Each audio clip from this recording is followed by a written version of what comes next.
बिस्मिल्लाहिर्रहमानिर्रहीम। ऑटोप्सी के past questions discuss करेंगे, साथ जो ऑस्पी में इसके क्वेश्चंस आए हुए हैं और ये पास्ट प्रॉफ वाले क्वेश्चंस हैं। इसका ये वाला फर्स्ट क्वेश्चन था एक्सुमेशन ऑटोप्सी का, वो मैंने एक्सुमेशन के टॉपिक के साथ करवा दिया। नेक्स्ट आ जाता है ऑटोप्सी में क्वेश्चन है next, autopsy the dialogue with the dead comment. ये क्वेश्चन दो तरह से आ सकता है। एक तो आ सकता है कि ऑटोप्सी के आउटकम्स क्या हैं, आप ऑटोप्सी क्यों करते हैं, उसके रीज़न के आपको क्या क्या उससे मिलते हैं, फाइंडिंग्स क्या होती हैं। और सेकेंडली इसमें आ सकता है कि जैसे ये क्वेश्चन एज इट इज़ आया हुआ autopsy the dialogue with the dead comment. Dialogue आएगा तो आपने क्वेश्चन फॉर्म में लिखना है जैसे डायलॉग होता है। अगर वैसे आएगा सिंपल तो इन्हीं जो से क्वेश्चन हैं इनको स्टेटमेंट में चेंज करके लिखना है। सबसे पहले autopsy the dialogue with the dead comment. In autopsy, the deceased is interrogated to elicit answers of the following questions। कि जिस इंसान की डेथ हो चुकी है, जो डेड बॉडी है, हम उससे क्वेश्चनिंग कर रहे होते हैं, हम उससे कुछ क्वेश्चंस पूछ रहे होते हैं जिनके हमें आंसर चाहिए होते हैं। वो कौन कौन से क्वेश्चन होते हैं? हु आर यू, कि तुम कौन हो। ये क्वेश्चन किस लिए किया जाता है? ताकि उसकी आइडेंटिटी को इस्टेब्लिश किया जा सके।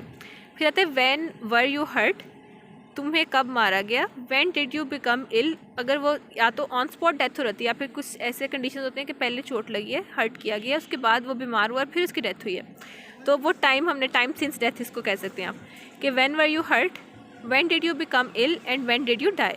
फिर where did you get hurt, कि वो कौन सी जगह थी कि जहाँ पे आपको मारा गया या आपको चोट लगी, and where did you die, और कहाँ पे मौत हुई।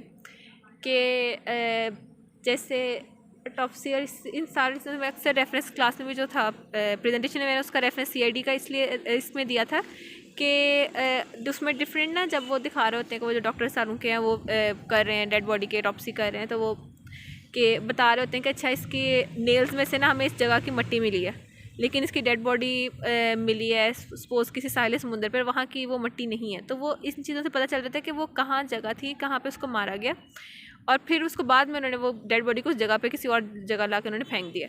तो where did you get hurt and where did you die, वो लोकेशन का बताना है, उससे पूछना है उस डेड बॉडी से हमने।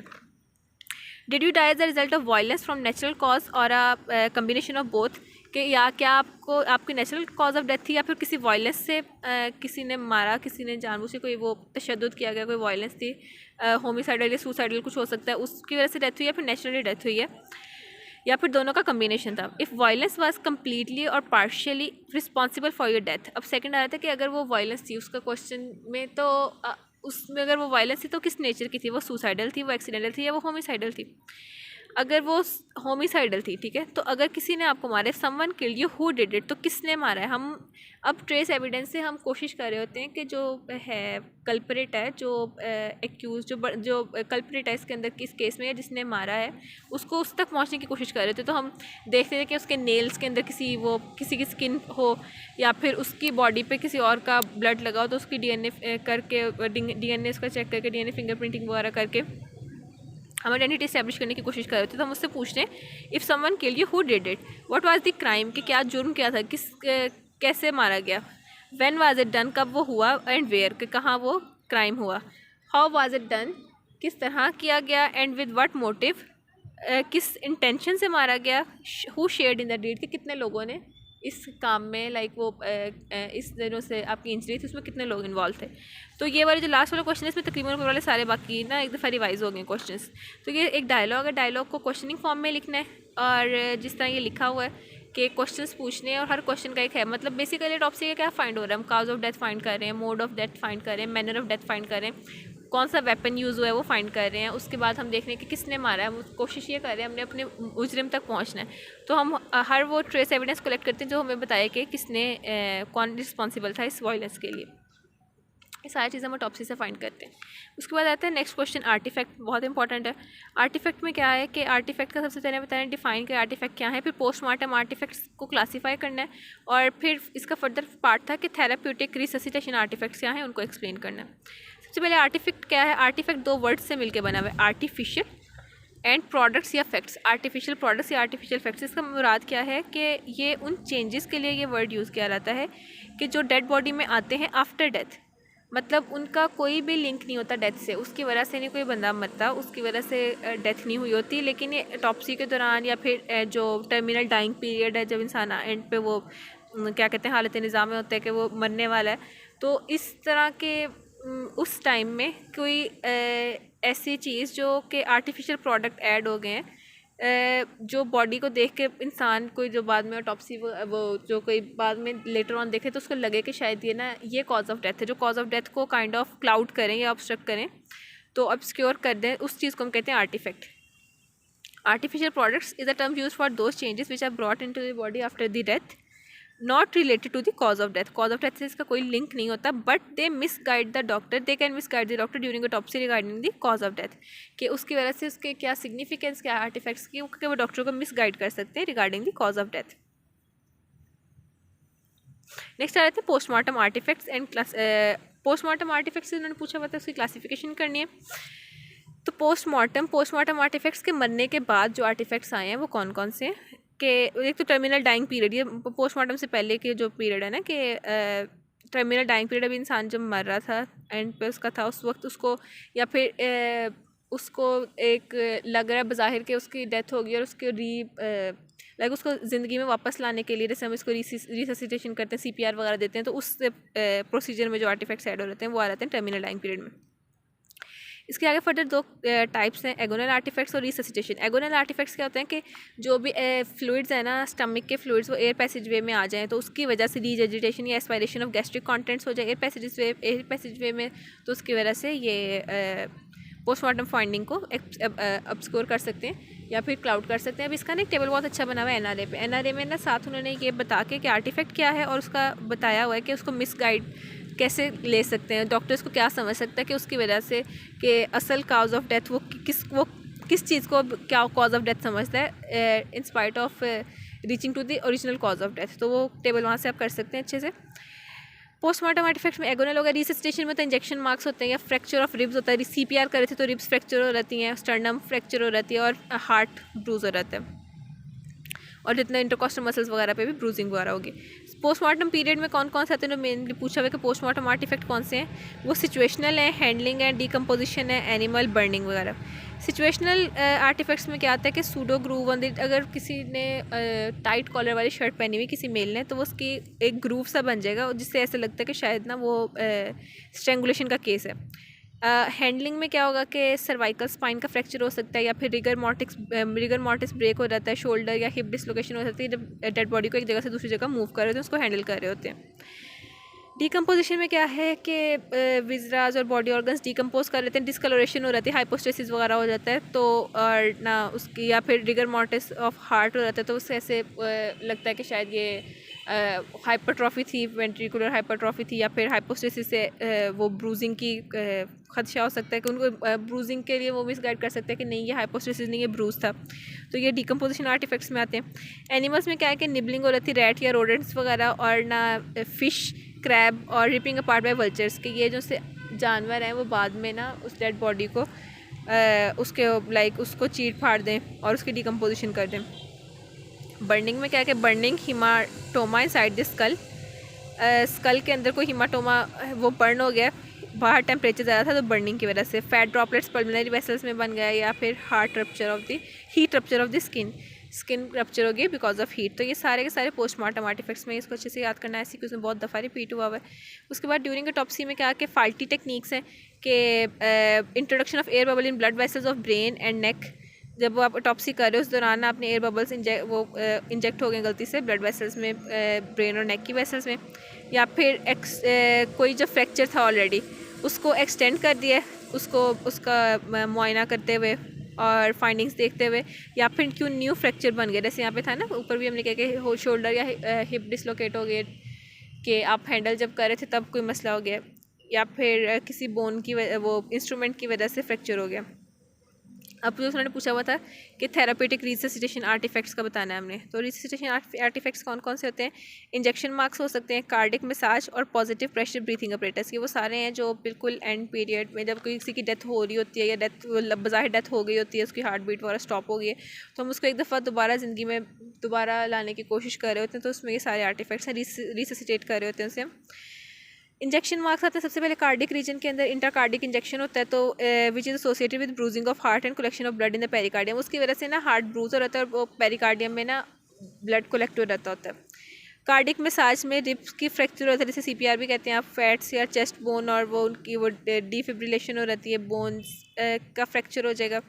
पॉजिटिव प्रेशर ब्रीथिंग अपरेटस में क्या है कि एक्यूट एम्फिजीमा में या फिर मीडियास्टिनम में अगर एयर आ जाए ना during the application of positive pressure breathing apparatus, तो उसकी वजह से भी फाइंडिंग्स वो मिसगाइड हो जाएगा डॉक्टर के शायद कॉज ऑफ डेथ कुछ और है।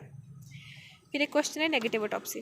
ये सारे वो क्वेश्चन हैं जो पास्ट पेपर्स में रिपीटेडली आए हुए हैं, और जितने भी पास्ट पेपर्स में अब तक आए हुए हैं अब तक टिल डेट, वो सारे मैं इसमें ऐड कर दिए 2023 वाले, और 2024 वाला पेपर भी मैं एक दफ़ा दोबारा वो एंड पे अलग से करा दूँगी। तो सॉरी, जो इस साल आया ना प्रॉफ हमें हुआ 2024 में, लेकिन पेपर 2023 का जो कंसीडर होता है, और ये 2022 तक ये सारे क्वेश्चंस हैं। बाकी भी टॉपिक की वीडियोस इसी चैनल पे अपलोड कुछ हो गई हैं, कुछ लेटर ऑन हो जाएंगी विद इन फ्यू डेज़। और जो ये नोट्स हैं सारे, इसका मैं ड्राइव लिंक मैं नीचे इंशाल्लाह कमेंट सेक्शन में अपलोड कर दूँगी। नेगेटिव ऑटोप्सी आ रही थी। नेगेटिव ऑटोप्सी क्या है कि जब ऑटोप्सी की जा रही है, डॉक्टर की तमाम तर कोशिशें ग्रॉस एग्जामिनेशन की, माइक्रोस्कोपिक एग्जामिनेशन की, टॉक्सिकोलॉजिकल एनालिसिस की, उन वो सारी फेल हो जाएँ और उसकी वजह से कॉज ऑफ डेथ रिवील ना हो सके। मतलब जितनी भी after all the like struggle और सारी एफर्ट्स करने के बावजूद भी अगर कॉज ऑफ डेथ ऑटोप्सी के दौरान नहीं फाइंड हो रही, तो उसको हम कहते हैं नेगेटिव ऑटोप्सी। नेक्स्ट क्वेश्चन है फिर conditions conducive to negative autopsy के किन किन कंडीशंस में नेगेटिव ऑटोप्सी हो सकती है। अच्छा, ये साथ एक MCQ पॉइंट लिखा है कि टोटल जो सी है ना 2 से लेकर 8% तक टोटल ऑटोप्सीज जो सी वो नेगेटिव ऑटोप्सीज होती हैं। कंडीशंस किस वजह से नेगेटिव ऑटोप्सी हो सकती है। लैप्सिस का मतलब होता है कमी रह जाना। Lapses in history of the case के प्रॉपर केस की हिस्ट्री नहीं पता थी। Lapses in external examination of the dead body के एक्सटर्नल एग्जामिनेशन प्रॉपर नहीं किया गया, इसी तरह इंटरनल एग्जामिनेशन प्रॉपर नहीं किया गया। लैप्सिस इन हिस्टोलॉजिकल एग्जामिनेशन प्रॉपर नहीं किया गया, उसके अंदर कमियाँ कोताहियाँ रह गई हैं। टॉक्सिकोलॉजिकल एग्जामिनेशन प्रॉपर नहीं किया गया। यहाँ पे अब जो lapses in history of case में क्या है कि नीमोथोरिक्स की वजह से डेथ हुई हो या एयर एम्बोलिज्म की वजह से। और एक्सटर्नल एग्जामिनेशन में एग्जांपल दे सकते हैं कि नीडल मार्क्स या स्नेक बाइट मार्क्स हों, और साथ आ जाएगा इंटरनल एग्जामिनेशन में clinical abortion, intravenous therapy, deaths during delivery वगैरह की एग्जांपल आ सकती है। हिस्टोलॉजिकल एग्जामिनेशन में स्पेसिमन नॉट प्रॉपर या पुट्रीफाइड बॉडी से लिया गया या प्रॉपर है नहीं, तो उससे हिस्टोलॉजी नहीं हो सकती, आप उसकी चेक। उसके बाद लैप्सिस इन टॉक्सिकोलॉजिकल एग्जामिनेशन में कि स्पेसिमन प्रॉपर नहीं है और प्रॉपर्ली प्रिजर्व नहीं है, वोलेटाइल पॉइजन्स वगैरह। ये इसमें ना conditions conducive to negative autopsy में ये वाले लाजमी जो 5 पॉइंट्स है याद करने हैं, अच्छे से याद रखने हैं। जो आगे एग्जांपल्स हैं ना वो एक्स्ट्रा हैं कि अगर आप देना चाहें या आपको याद है तो वो कर लें, लेकिन ये चीज़ें मस्ट हैं कि ये पता होनी चाहिए कि या तो एक्सटर्नल पहले सबसे पहले हिस्ट्री आती है ना, हर केस स्टार्ट करने से पहले अपनी हिस्ट्री लेनी है। या तो हिस्ट्री प्रॉपर नहीं ली थी, या फिर एक्सटर्नल एग्जामिनेशन प्रॉपर नहीं हुआ, इंटरनल नहीं प्रॉपर हुआ। अगर इंटरनल या फिर टॉक्सिकोलॉजिकल एग्जामिनेशन प्रॉपर नहीं हुआ या हिस्टोलॉजिकल एग्जामिनेशन प्रॉपर नहीं हुआ। और साथ इसमें एक पॉइंट जो इधर मिस हो गया उसमें था lapses in expertise of the doctor, के डॉक्टर ही इतना एक्सपर्ट नहीं है कि वो ऑटोप्सी नहीं से परफॉर्म कर पाए। नेक्स्ट क्वेश्चन है टाइप्स ऑफ ऑटोप्सी। ऑटोप्सी के टाइप्स का क्वेश्चन है, साथ मैंने इसमें डेफिनेशन भी ऐड की कि अगर डेफिनेशन आ जाए ऑटोप्सी को, डिफाइन ऑटोप्सी तो वो क्या होता है। Autopsy is the complete external and internal examination of the dead body along with further examination and investigations to find cause of death. कि मेन ऑटोप्सी का पर्पज़ है कॉज ऑफ डेथ को find करना। किस तरह फाइंड करते हैं, complete external examination करते हैं, फिर कंप्लीट इंटरनल एग्जामिनेशन और फिर फर्दर एग्जामिनेशन। फर्दर एग्जामिनेशन में क्या आता है, histological examination and toxicological examination या केमिकल एग्जामिनेशन जिसे कहते हैं। इन सारों का पर्पज़ क्या होता है, to find the cause of death. Autopsy की मेनली 4 टाइप्स हैं, मेडिकल या फोरेंसिक, मेडिको लीगल या फोरेंसिक ऑटोप्सी। ये डन अंडर लॉ के जब कोर्ट ऑर्डर दे तो फिर मेडिको लीगल या फोरेंसिक ऑटोप्सी होती है। नेक्स्ट है मेडिकल ऑटोप्सी, या फिर इसको हॉस्पिटल ऑटोप्सी भी कहते हैं।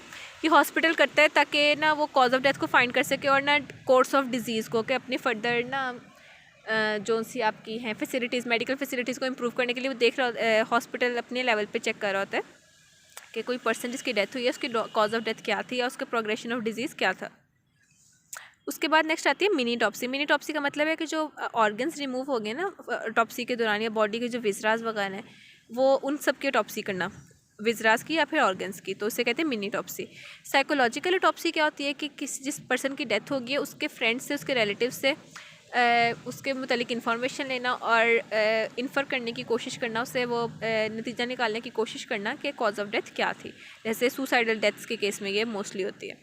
फिर है हैज़र्ड्स ड्यूरिंग द टॉप्सी, बहुत इंपॉर्टेंट क्वेश्चन है, बहुत ज़्यादा फ्रीक्वेंटली रिपीट हुआ हुआ ये। हैज़र्ड्स ड्यूरिंग द टॉप्सी और इसको प्रोटेक्ट कैसे कर सकते हैं। हैज़र्ड्स ड्यूरिंग द टॉप्सी को ना एक ब्रॉडली का क्लासीफाई करें तो इसमें मैकेनिकल हैज़र्ड्स आते हैं, बायोलॉजिकल हैज़र्ड्स आते हैं, केमिकल हैज़र्ड्स आते हैं, इलेक्ट्रिकल हैज़र्ड्स और रेडिएशंस। मैकेनिकल हैज़र्ड्स में सबसे पहले क्या आता है कि injury to the limbs by falling on the wet slippery floor के फ्लोर जो है जहाँ पे टॉप्सी की रहा है जिस रूम में वो स्लिपरी है और वहाँ पे लिम्स पे आपकी इंजरी आ सकती है या फिर बॉडी पे कहीं पे भी स्लिप होने की वजह से। Injury to the hand, injured नहीं आना, इंजरीज टू हैंड जैसे कि कट शार्प इंस्ट्रूमेंट्स जो आप यूज़ कर रहे हैं टॉप्सी में, नीडल प्रिक्स वगैरह, या फिर हॉट वाटर यूज़ करते हैं तो उसकी वजह से आपकी स्किन बर्न हो जाए या फिर कोई कट वगैरह लग जाए। बैक पे इंजरी आ सकती है, बैक मसल्स का स्प्रेन हो सकता है, हैवी कोर्प्स को, जो लाश है वो हैवी होती है उसको उठाने के लिए, उसको उठाते वक्त या फिर उसको टर्न करते वक्त। उसके बाद आइस पे इंजरी कैसे आ सकती है कि कॉर्नियल अल्सर हो सकते हैं बोन की डस्ट से, जब बोन्स को सॉ किया जाता है, जैसे कि सपोज स्कल है, स्कल को जब ओपन करना है स्कल कैविटी को तो उस बोन को काटा जाता है, जो इलेक्ट्रिकल वो इंस्ट्रूमेंट्स या सॉ होता है इलेक्ट्रिकल सॉ से काटा जाता है, तो उसकी वजह से जो डस्ट होती है ना रिलीज, वो आपकी आंखों में जाके कॉर्नियल अल्सरेशन करा सकती है। बायोलॉजिकल हैजर्ड्स में सारे बैक्टीरिया वायरसेस वगैरह का बता देना कि बैक्टीरियल इन्फेक्शन हो सकती है, सेप्टिसिमिक, पाइमिक जो डेड बॉडीज़ होती हैं जो जिनके अंदर बैक्टीरिया वगैरह होते हैं, तो वो एक्सेसिव बैक्टीरिया या किसी स्पेसिफिक डिजीज़ रिलेटेड बैक्टीरिया होते हैं जैसे एड्स, टीबी वगैरह का, एड्स तो सॉरी वायरस होता है, टीबी, लेप्रोसी, एंथ्रेक्स वगैरह का, तो उसकी वजह से बैक्टीरियल इन्फेक्शन हो सकती है, TB, leprosy, anthrax. Fungal infection हो सकते हैं, वायरल इन्फेक्शन जैसे कि हेपेटाइटिस, एड्स वगैरह। केमिकल हैजर्ड्स में क्या आ सकता है कि टॉप्सी रूम को में अंदर डिसइंफेक्टर और एंटीसेप्टिक्स वगैरह यूज़ हुए होते हैं, वो अगर आपके इन कॉन्टैक्ट में स्किन आ रहे तो आपके लिए वो हैजर्डस वो लाइक क्या कहते हैं इंजूरियस होते हैं कि इंजरी काज कर सकते हैं।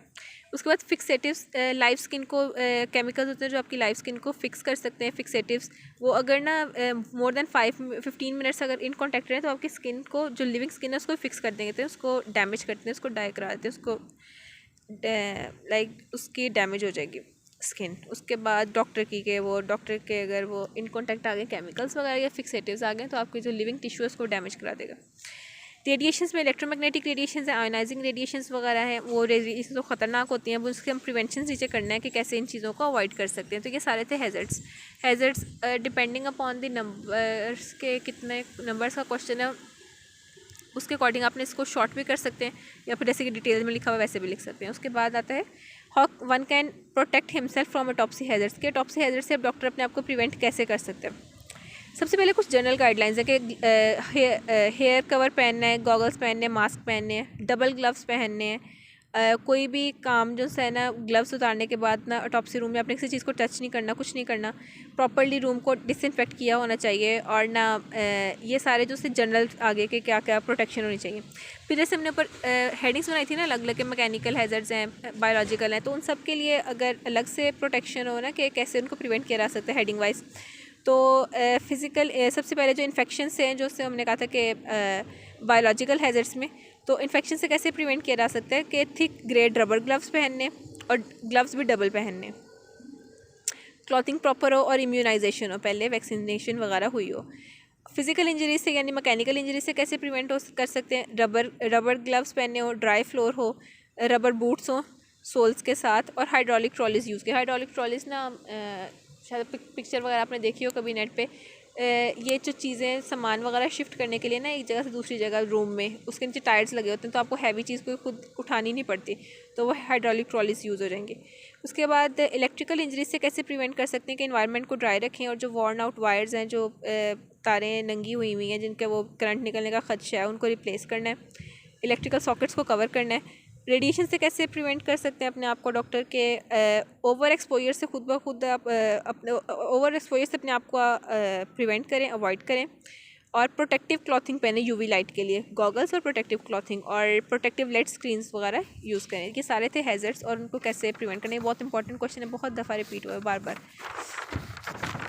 आ रहा है प्रॉप्स में, और so you have to do it.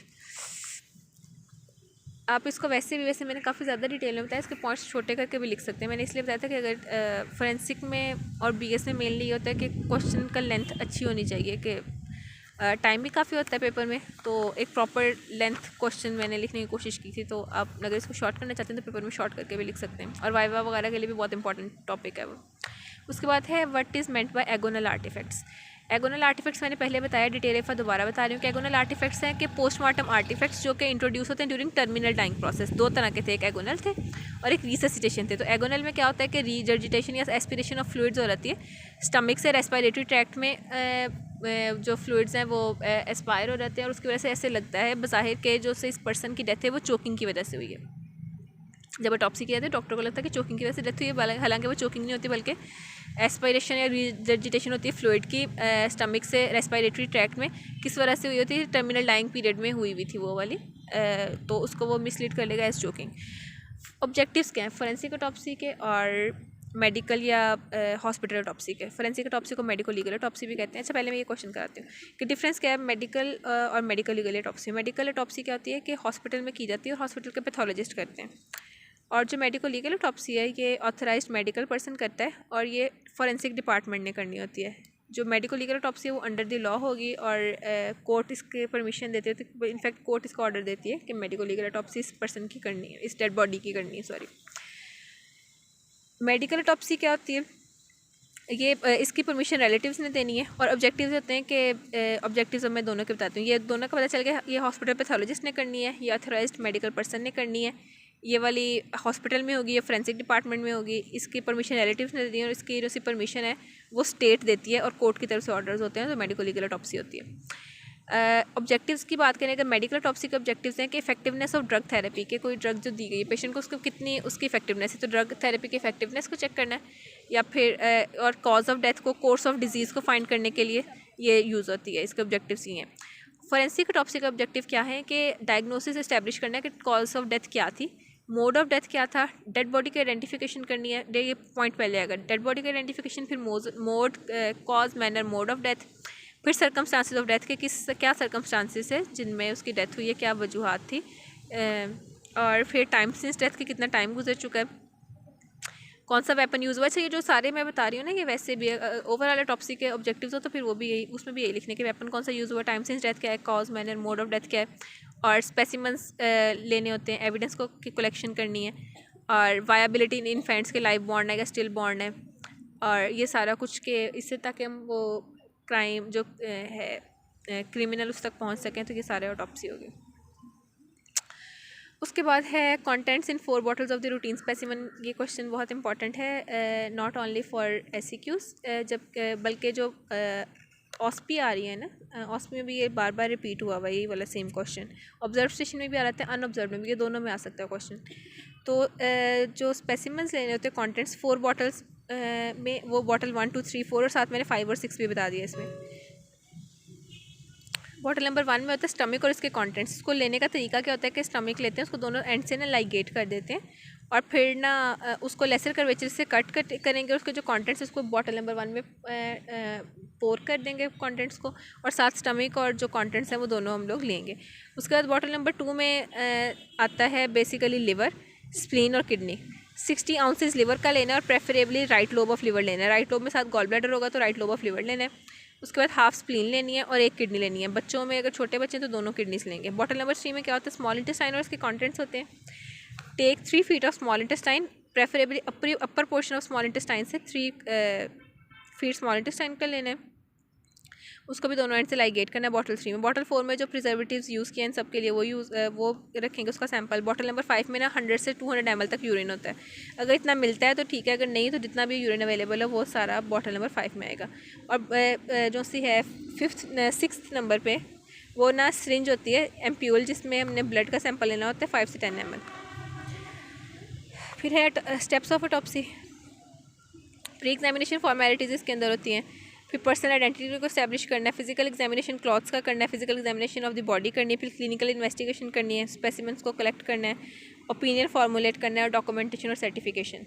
ये सारे आ जाते हैं स्टेप्स ऑफ ऑटोप्सी में। कि पहले जो ऑटोप्सी से पहले जो फॉर्मेलिटीज़ हैं कि ऑटोप्सी की परमिशन वगैरह और जो क्या क्या फॉर्म्स आपको चाहिए, जैसे वो इंजरी स्टेटमेंट, FIR वगैरह, और उसके बाद कि पर्सन की आइडेंटिटी पर्सन है कौन है, फिर उसका क्लॉथ्स का फिजिकल एग्जामिनेशन करना है, फिर क्लॉथ्स के रिमूवल के बाद उसकी बॉडी का फिजिकल एग्जामिनेशन, फिर उसका एक्सटर्नल और इंटरनल एग्जामिनेशन करना है, उसके कलेक्शन ऑफ स्पेसिमेंट्स करनी है, सारा कुछ ऑटोप्सी में आता है। फिर डॉक्टर ने अपना एंड पे ओपिनियन दिया था, जैसे हमने प्रैक्टिकल्स में काफ़ी सारी ऑटोप्सी रिपोर्ट्स लिखी है ना, तो ये सारा कुछ वही है। फिर सर्टिफिकेशन और डॉक्यूमेंटेशन करनी है कि ऑटोप्सी से क्या आपको फाइंडिंग्स मिली है। फिर अब उसी में से नेक्स्ट क्वेश्चन है कि एक्सटर्नल एग्जामिनेशन जो ऑटोप्सी का करते हैं हम बॉडी का करते हैं ड्यूरिंग ऑटोप्सी, उसमें क्या क्या उसकी डिस्क्रिप्शन क्या है, उसमें क्या क्या करते हैं। सबसे पहले हमने एग्जामिनेशन ऑफ क्लोथ्स करना होता है। एग्जामिनेशन ऑफ क्लोथ्स में हमने चेक क्या क्या करना होता है, क्लोथ्स पे कौन से स्टेन है, स्मेल क्या है क्लोथ्स में, क्लोथ्स को सोक करना, तो सोकिंग ऑफ क्लोथ्स और foreign particles on the clothes. अब एक हॉस्पिटल में ना क्वेश्चन आ रहा है ऑब्जर्व स्टेशन के अंदर, उन्होंने सिनेरियो दिया हुआ कि गन शॉट का है पेशेंट, तो उसके क्लोथ्स का एग्जामिनेशन कैसे करना है। तो हर जगह जो भी है क्लोथ्स का एग्जामिनेशन सेम होगा कि सबसे पहले हमने क्लोथ्स, अगर वो उसको तो फायर आर्म के लिए स्पेसिफिक कर देंगे ना कि कितने होल कितना है, उसका होल का साइज़ क्या है और कितने होल्स हैं फायर आर्म के लिए। तो साथ हमने चेक करना था कि क्लोथ्स के ऊपर क्या कोई स्टेन है, कोई स्मेल आ रही है, उसमें से गन पाउडर की स्मेल आ सकती है, गन पाउडर के ट्रेसेस हैं, उसको हमने सोक करना है। और फॉरेन पार्टिकल्स जो भी क्लॉथ्स में जो भी हमें मड मिलती है कुछ भी, वो हमने सारा कुछ कलेक्ट करना है। उससे हमें पता चल जाएगा कि पर्सन की डेथ किस जगह पे हुई थी स्पेसिफिकली। अगर उसमें कोई कुछ उसके ऊपर है ना, कोई लाइक वाटर का कोई सैंपल मिलता है, कोई लिक्विड फ्लूइड का, कोई हो सकता है ऑयल का सैंपल हो, किसी वो फैक्ट्री ऑयल वाली फैक्ट्री में उसकी कोई डेथ हुई हो कोई इस टाइप के ना, तो वो सारा कुछ हमने क्लोथ से कलेक्ट करना होता है। बॉडी का एग्जामिनेशन है सेकंड नंबर पे। बॉडी के एग्जामिनेशन में सबसे पहले जनरल हेल्थ का एग्जामिनेशन है, उसका एज, वेट, जेंडर, हाइट वगैरह क्या है। फिर उसके विजिबल चेंजेस आफ्टर डेथ जो से हैं, जो विजिबली वैसे ही नज़र आ रहे हैं विदाउट अभी, अब हमने अभी सिर्फ ना इंस्पेक्शन हो रही है, अभी कुछ उसको किसी कैविटी को ओपन नहीं किया, कोई इंसिजन नहीं दी, तो वो जनरल क्या फीचर्स नज़र आ रहे हैं कि रिगर मॉर्टिस है और पोस्टमार्टम लिविडिटी, हाइपोस्टेसिस वगैरह। उसके बाद एक्सटर्नल एविडेंस इंजरीज़ का कि कितनी इंजरीज़ हैं, उनकी नेचर क्या है, किस नौयत की हैं, कितनी टाइप ऑफ इंजरीज़ क्या है, साइट और नंबर ऑफ इंजरीज़ क्या है। फिर external evidence of some therapy के कोई थेरेपी का एविडेंस मिल जाए, कोई नीडल मार्क्स हैं, कोई पंक्चर मार्क्स हैं, सर्जिकल स्टिचेस वगैरह कुछ भी हो, तो वो एक्सटर्नल आ जाते हैं एक्सटर्नल एविडेंस। और फिर थॉरो एक्सटर्नल एग्जामिनेशन करना है ऑरिफिस का, वेजाइना, एनस, नोज, माउथ वगैरह जितने भी एक्सटर्नल ऑरिफिस हैं उनको थॉरोली उनको एग्जामिन करना है। और फिर डाटा, वो सारा डाटा जो कि टाइम सिंस डेथ से रेलिवेंट है वो कलेक्ट करना, जैसे कि हमने रिगर मॉर्टिस, पोस्टमार्टम लिविडिटी वगैरह से, और जो बाकी भी जितनी फाइंडिंग्स हैं ना उनको देखना है कि जिससे हमें टाइम सिंस डेथ इस्टेब्लिश कर सकें। फिर ट्रेस एविडेंसेस या एविडेंस मटेरियल्स को कलेक्ट करना है। फिर प्रोबेबल काज ऑफ डेथ जो डॉक्टर को उस वक्त लग रही है वो बतानी है। और ये सारी ना ऑटोप्सी रिपोर्ट्स में जब हम लिखते थे तो साथ हमने सैंपल्स डिस्पैच करने होते हैं। सैंपल के रिपोर्ट्स रिजल्ट्स आने के बाद एक प्रॉपर ना उसका ओपिनियन बनता होता है, लेकिन जब आप ऑटोप्सी कंडक्ट करते हो उसके बाद आपने ऑटोप्सी रिपोर्ट्स में ओपिनियन लिखना होता है। Let me show you some autopsy report. Sorry ये वीडियो बीच में हो गई थी, स्टॉप हो गई थी, मुझे पता नहीं लास्ट टाइम कहाँ से स्टॉप हुई है। मैं प्री रिक्विसाइट्स दोबारा करा रही हूँ। Prerequisites of conducting postmortem examination या ऑटोप्सी ऑफ डेड बॉडी में क्या आते हैं कि सबसे पहले परमिशन या ऑथराइजेशन के परमिशन ली हो गवर्नमेंट से या सुपरिटेंडेंट ऑफ पुलिस की परमिशन हो। फिर careful study of police papers, उसमें इंक्वेस्ट रिपोर्ट, इंजरी स्टेटमेंट या बाकी पेपर्स आ रहे हैं उनकी केयरफुल स्टडी हो।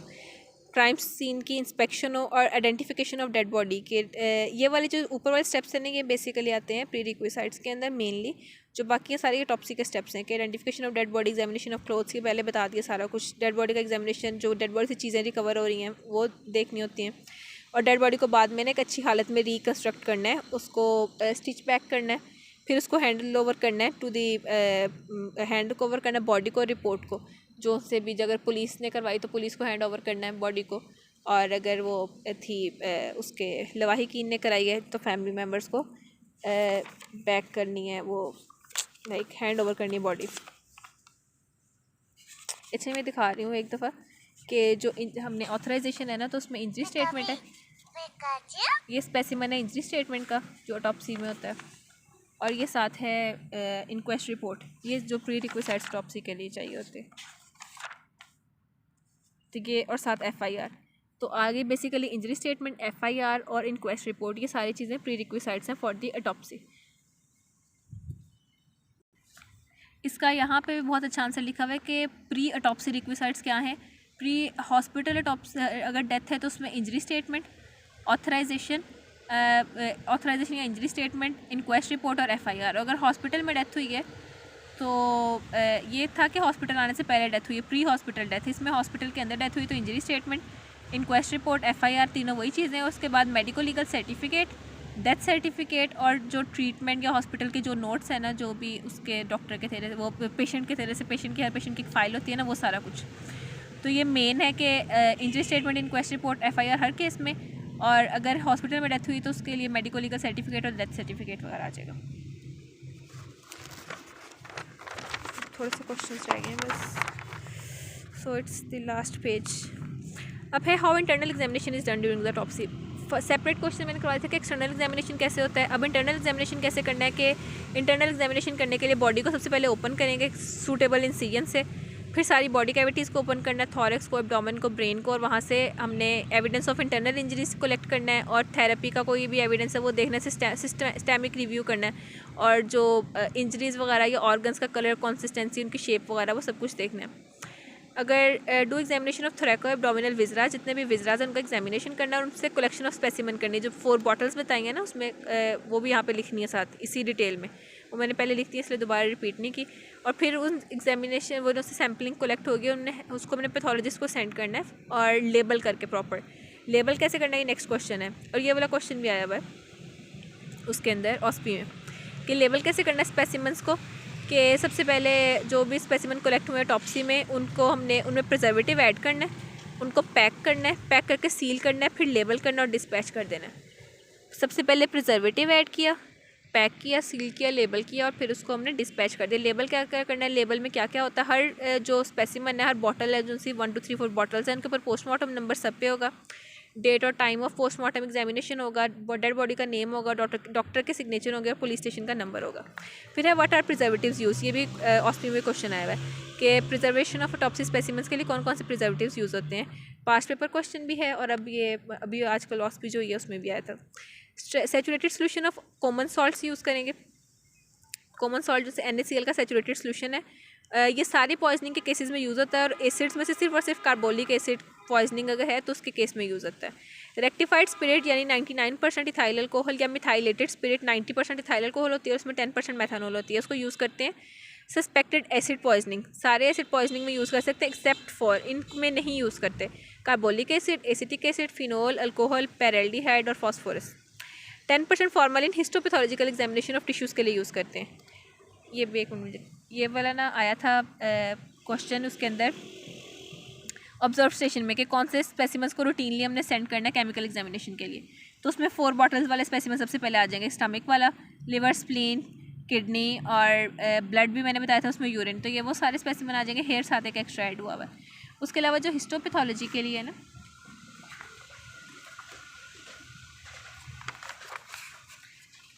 हिस्टोपैथोलॉजिस्ट को जो भेजने हैं ना वो सारे केमिकल एग्जामिनेशन के लिए, तो हिस्टोपैथोलॉजिस्ट के लिए वो है ब्रेन, हार्ट, और हार्ट पूरा होगा और साथ लंग्स होंगे और इसमें प्रिजर्वेटिव ऐड करना है 10% फॉर्मलिन।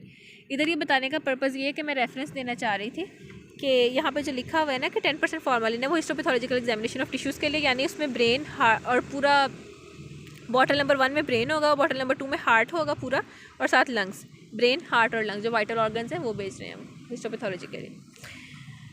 ये हो गया क्वेश्चन। उसके बाद इस साथ यूरिन को किसी चीज़ में इनमें से किसी एक में प्रिजर्व कर सकते हैं। Saturated solution of common salts में, कॉमन सॉल्ट हर जगह लिखा हुआ मैंने, sorry for that. Common salt ऊपर भी सॉल्ट लिखा था, यहाँ पे भी सॉल्ट आना है। कॉमन सॉल्ट मतलब NaCl।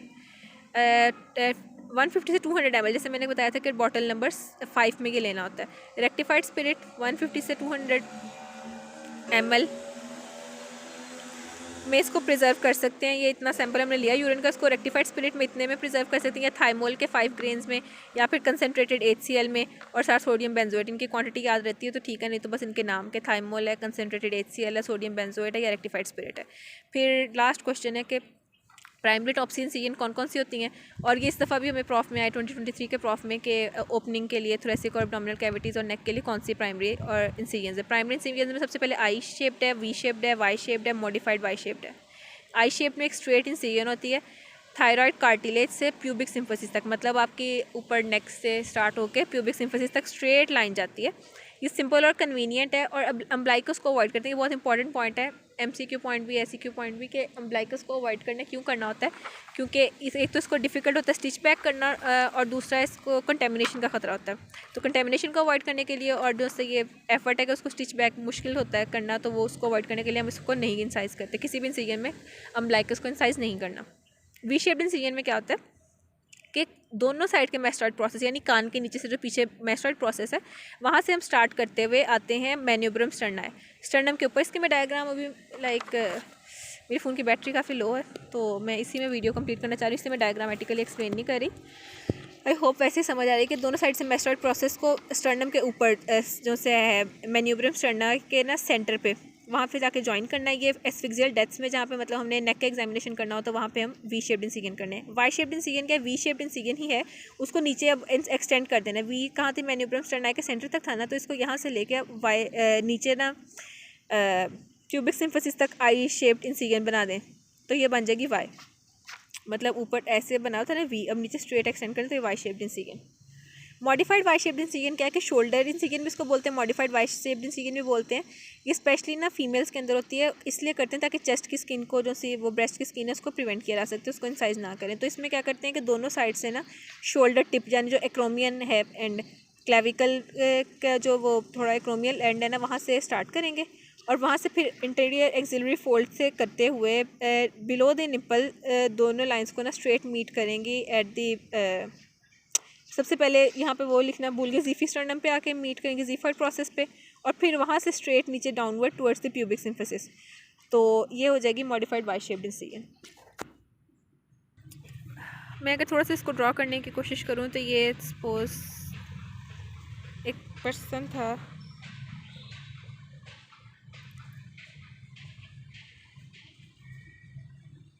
ये यहाँ से उसके अगर एक्सटेंड हो रही है ना नेक से बिल्कुल स्ट्रेट, सपोज यहाँ पे है ज़ीफर्ड प्रोसेस, ठीक है, और ये अम्ब्लाइकस के एरिया को स्किप करके इस तरह साइड से इसके आ रही है तो इसको हम कहेंगे आई शेप्ड इंसिजन। अगर ये यहाँ से सपोज इसका ईयर है, ईयर के पीछे होता है मेस्टॉइड प्रोसेस, यहाँ से आ रही है इस तरह नेक के ऊपर से होती हुई बिल्कुल, अगर इतनी इंसिजन की बात करें ना हम, ये यहाँ से कानों की तरफ से आई और यहाँ पे मैन्यूब्रम स्टर्नाई जो है उसके मिड वाले एरिया तक आई, इस तरह इंसिजन। यहाँ पे नेक का एरिया बनेगा ना वो तो नेक से गोल घूमती हुई आती है, उसको 3D में मैं शो नहीं कर सकती। तो ये वाली अगर इतनी इंसिजन होगी तो वी शेप्ड होगी। अब ये वी शेप्ड इंसिजन को ये अगर नीचे एक्सटेंड किया हुआ आई के साथ तो ये बन जाएगी वाई शेप्ड इंसिजन। क्या हो गया वाई को, वाई शेप्ड इंसिजन। ये थी वी शेप्ड, सबसे पहले आई शेप्ड की, वी शेप्ड और फिर वाई शेप्ड, वी को नीचे एक्सटेंड कर लिया और मॉडिफाइड वाई शेप्ड ऐसी हो जाएगी, ठीक है। मॉडिफाइड वाई वो कैसे होनी है कि यहाँ पे क्लेविकल है दोनों साइड पे, तो यहाँ पे acromion process of the clavicle से स्टार्ट होगी।